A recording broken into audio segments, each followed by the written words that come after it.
primeras y habla de un caso realmente triste. ¿Por qué? Porque con la madre enferma tuvo que vender los bueyes, los amigos fieles del poeta campesino. Esta obra que relata aquel suceso, esos bueyes con los nombres Oro y Suerte ya esperaban sus nuevos dueños.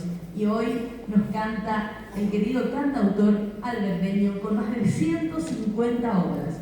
En el 2019 también el maestro Florentín Jiménez lo invitó a ser parte de, lo invitó a ser intérprete, mejor dicho, de sus últimas obras. Y nos interpreta en esta noche el queridísimo amigo Adrián Morínigo la obra del poeta campesino junto con Florentín Jiménez, Oro y Suerte.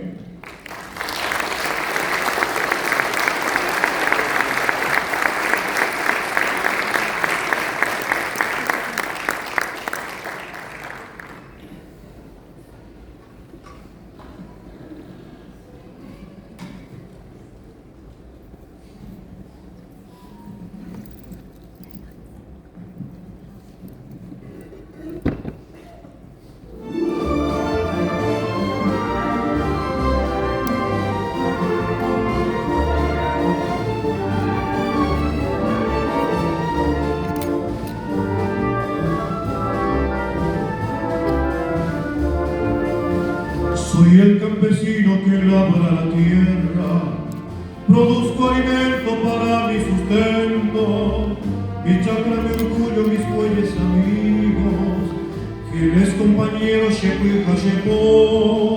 Me levanto temprano a surcar la tierra, mis bueyes ansiosos y ambushereke, mi suerte y mi oro, Shirumi acá en Cuba, Shebeshemo y Luma, Petum y Bebé.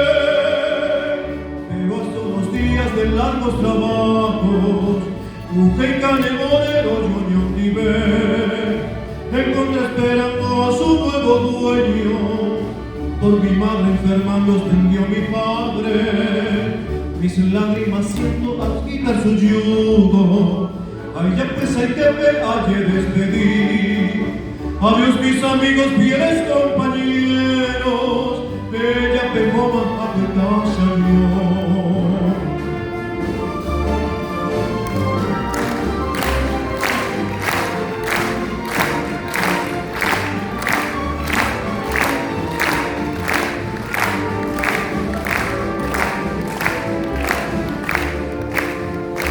Agradezco mucho por el sacrificio, tu shitemae hacia mí. Con profunda pena regrese a mi chakra, coape japepe ayesareco. Tengo ganas de ver a mis guapos bueyes, a eguera veishereke y ñajó. Pero al dar la vuelta encontré a mi madre, o huevo más se me será posanua. Se me fui afuera lleva, atasanyua a ser tumba, tu shambora y fusi o puere coma, coi voy a pegar en la poribarani, serimba voy fuera la saja Cuba, y que tu viva me corri ayer, se sucede ya no ni un mes y me icone, da topamo a un eco viera.